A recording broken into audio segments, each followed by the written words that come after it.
So let me start off by saying, when it comes to anime, I've seen my fair share of corrupt government systems, from the world government in One Piece to Holy Britannia and Code Geass. There's quite a few I can speak on, and will, but I gotta say, one of the most frustrating ones to watch, for sure, was the Sibyl system in Psycho Pass. And like I said for Naruto with Konoha, this is just another situation of characters in a show just really not caring about all this going on behind the scenes. It really gets to the point where you end up just rooting for the villain. So yeah, let's get into it.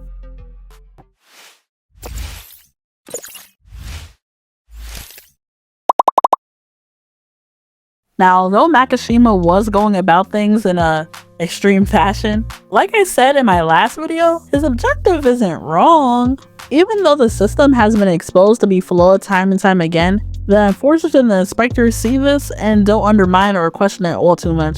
Don't get me wrong, there's a few instances of characters like Kaguri saying he's not even fond of the system, or even Akane questioning it, but it's never enough for them to actually oppose and go against it. Like, they basically be ignoring the big AI elephant in the room, and that bothers me so much. You don't gotta go to the extremes that Makishima was doing now, but a little stand, that would have been cool to see.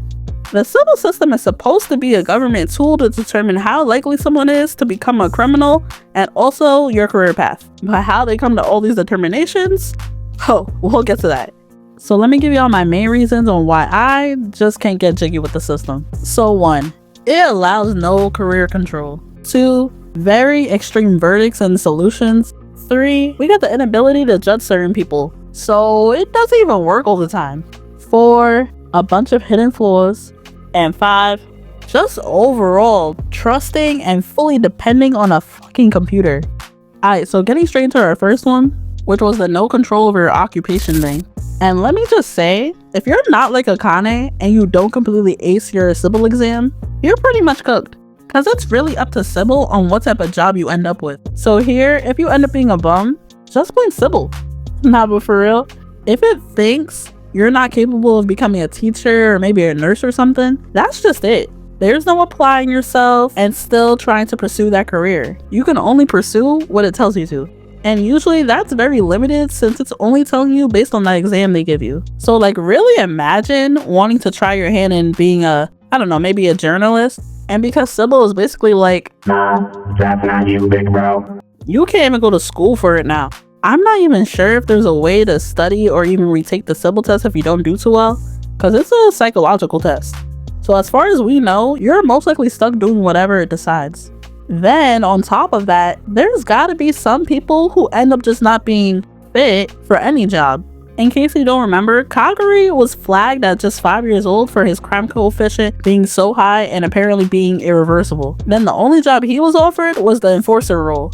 Otherwise, he would have just stayed in that isolation facility. And all I'm saying is, if it happened to him, I'm sure it happens to others. They just aren't as lucky to get offered something afterwards. Because at the end of the day, yeah, enforcers get treated a little iffy, but not everyone can become an enforcer now. So what do you think happens to everyone else?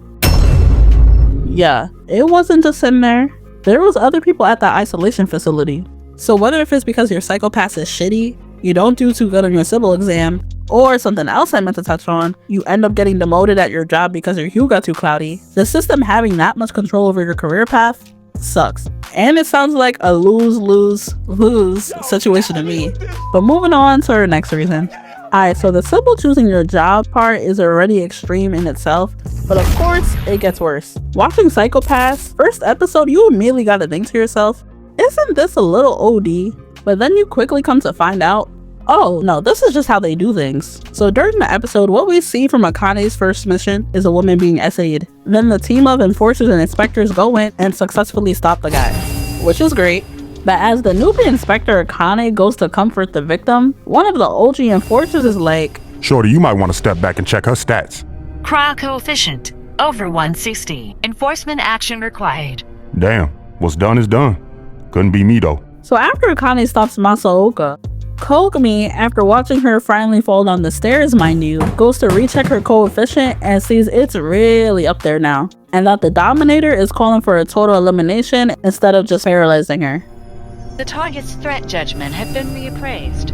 Enforcement mode. Lethal eliminate. Trigger safety released. And carefully and eliminate the target. Shit. Well, I don't make the rules. Is he playing with me? Did I not say stop? Nah, this right here set the tone for the entire series. Clearly, something is very wrong with this picture. The victim is being punished for being traumatized by the situation she was just put in. And situations like this only get worse and worse from here on out. The one that upset me the most though has to be the shit that went on in episode 11 of the first season. A woman is being brutally attacked and essayed while everyone watches. And then the AI police is gonna come over and basically say, I know you're being attacked right now, but I feel like your crime coefficient shouldn't be this high. Nah, that one had me hot. But overall, you gotta keep in mind the reason for scenarios like this happening over and over all comes down to the system's extreme verdicts. Because as long as your psychopath is messed up, it doesn't matter the circumstances. They don't care if you're the victim or if you're forcefully put into some type of emotional distress. Once that coefficient is up, it's up. They're either bringing you into the rehab center or... They're all targets! Enforce them! Which is just nuts. Like, damn, it's illegal to have a bad day? I can be a little sad? And yes, I know, overall this does help keep crime down because it's preventing even the criminal thought process from starting, but I can't ignore how extreme this precaution is. They're making the matter a little too black and white than what it actually is. Humans are way too complicated to do that. So yeah, them essentially saying, well, this person just got violated. They're pretty likely to do something illegal now. Just isn't it? Because while I can see how you could come up to that conclusion, the paralyzer setting, aight. But completely just offing someone is too OD. Also, when you really think about it, it's a little unaccountable on their part too. Using the first episode as an example still, imagine becoming a victim through no fault of your own, but because Sibyl and the law enforcement failed to take notice and apprehend a leading criminal before they actually did do something. And now you're being offed for their response time or mistake. Crazy. But let's move on. So my third reason is probably the biggest flaw with Sibyl, and that's the inability to judge certain people. Those whose psychopathes remain super low no matter what, sometimes even able to reach zero, are usually what they call criminally asymptomatic. And these people can't be judged by Sibyl, not by the street skaters and not by the dominators, which is extremely dangerous in a society that is only judged by the system. This is the main thing that was letting Makishima and certain other villains do so much without being instantly caught. I mean, also, Akane folding multiple times. You might as well put that little shit down. If Sibyl wanted me dead, I'd be dead. But in her defense, I would hate to be a cop and have to put up with the dominators saying they see no issue while someone's clearly about to violate. Yeah, she should have offed him right here. Anyways, so we see a few different people who are classified as criminally asymptomatic, or just even the ones who are completely undetectable throughout the series. And each time, it's shown to be a big problem keeping up with them. So overall, being asymptomatic in this universe, for one, kinda seems like a win to me. You can remain low-key, you can get better jobs, and you don't gotta worry about your psychopaths getting messed up. Basically, living without Sibyl controlling your every move. So I can't lie, it was low-key funny to me when we found out that on top of Sibyl having plenty of flaws, Makishima was also tight at the fact that Sibyl wouldn't acknowledge him. Acknowledge me! He's gonna acknowledge me! He started saying if it doesn't acknowledge him, he doesn't even feel like a human. And it's just like, hi gang, I feel you, but you're being a little dramatic. You're worried about the cons. Look at all your pros, damn. In my opinion, an actual downside to being asymptomatic would be if the government decides they want to use your brain to add to the members of Sibyl. You know, since that's exactly what it's made up of. And clearly, Makishima did too, considering he dubbed it. But besides the asymptomatic, we also seen Sibyl can't judge those who are made up of collective entities, since it itself is one. Like, Kamui was showing up fully undetectable, and until he challenged Sibyl, they weren't judging collectives, just individuals, which is pretty hypocritical, but I'm getting ahead of myself. For now, just know the government is hiding all this from the public to, of course, maintain control. You know, they can't let Nick know what's up for real, which actually brings me to my next reason. The hidden flaws. So the system completely not working on the asystematic and group entities def tops the list for its hidden flaws in my opinion, but don't let that distract you from all the other mini ones. Like, forget the asystematic, it doesn't even work 100% of the time on the regular public. Like we saw with that bullied worker, it completely missed what type of mental state he was in.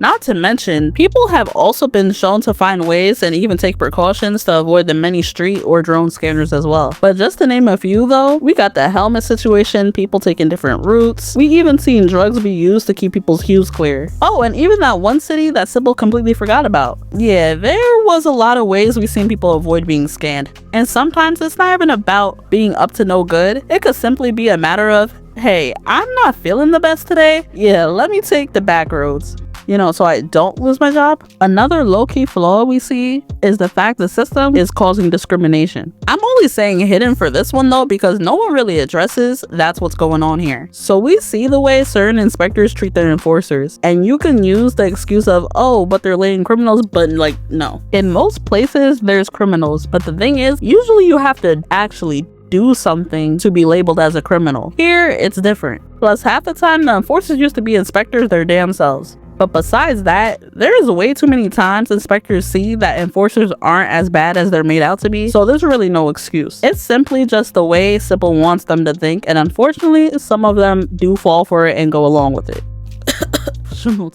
But not gonna lie, how latent criminals are treated as a whole in society is even worse. They pretty much get looked at as monsters. Terrible or no jobs, trapped in rehab and isolation facilities, abandoned in the slums, the list goes on. So by definition, I would say, yeah, they're discriminated against. And it wouldn't be so bad if, like I said before, what classified you as a criminal wasn't always so extreme. Like, lost his pops, and then the next time we seen him, he's demoted and somehow a living criminal. The man couldn't even grieve in peace. And I just find that insane. Why not just let him continue his therapy and even put him on leave if need be? But immediately demoting him is OD. Oh, and speaking of treatment, even the help they're supposed to be receiving is shady itself. Like, I see why people be trying to avoid it so heavily, and I'd be all for the rehab if it actually did help, but lots of the time people don't even get better in the rehab facilities. Like, it's rare. So it's really more like a holding cell to keep the leading criminals out of society, and we see it doesn't exactly look like a fun time in there.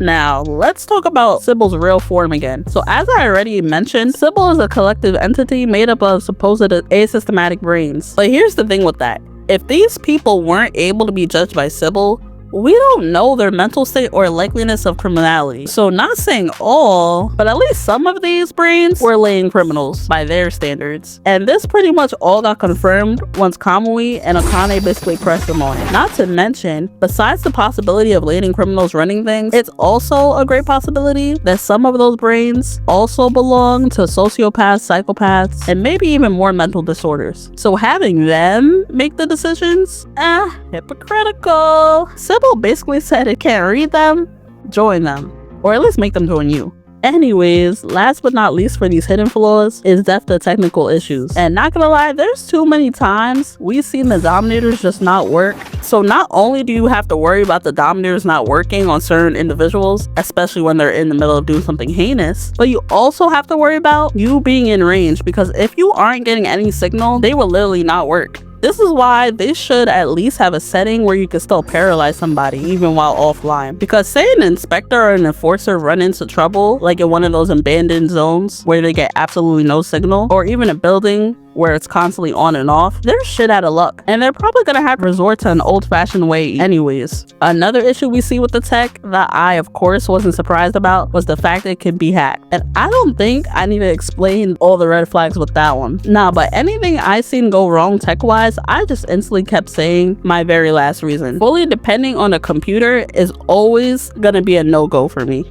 Okay, so as we know, it's not fully a computer, but to the public's knowledge, they think it is. Season 1 is when very few characters start to find out Sibyl's actual form. So the fact that so many people are just okay with the computer deciding every single thing in their lives is just crazy to me. And I know what you're probably thinking, well, Lindoo, what do you want regular civilians to do? I don't know, riot? Something. We don't see them doing shit. The most pushback we ever see was for sure from Makishima, and then Kamui. But those are two villains. After them, who is it? Akane? あなたたちに未来なんてないのよ。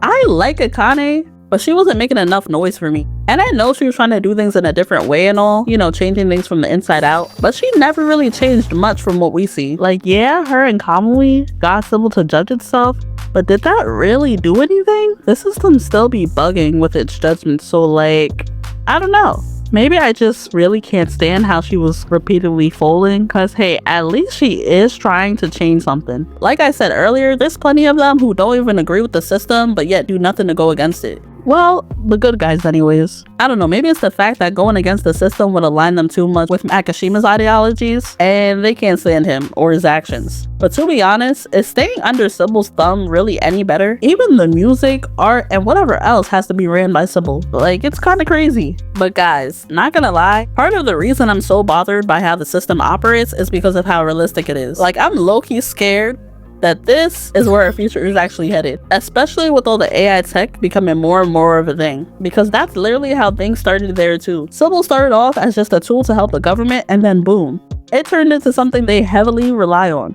Not to mention, in the show, this all happened in the years 2040 to 2100. So yeah, make of that what you will. But yeah, y'all, I said last video I'd put you on to what the Sibyl system was on for real. It was a little tedious because instead of just watching the first season that I prefer very, very much, I had to go back and watch all the seasons and movies just to make sure I could give y'all the full info on how grimy the system can really get. If there's a season 4, I'm hoping they either do away with the whole system or it's dramatically changed. And yeah, while I do see some good with it, I can't ignore the many flaws. And I know there's flaws with any system, like no government system is perfect, but I always remembered the ones presented here just really got under my skin as I was watching. And like I said before, there's a lot of other shady systems I can cover if y'all want me to, so def comment some other ones y'all want me to get into. Anyways, I'm super excited for what I have in store for the new year. One thing I want to bring to the channel is consistency. It's def my goal for this year. But yeah, y'all, make sure to like, comment, subscribe, and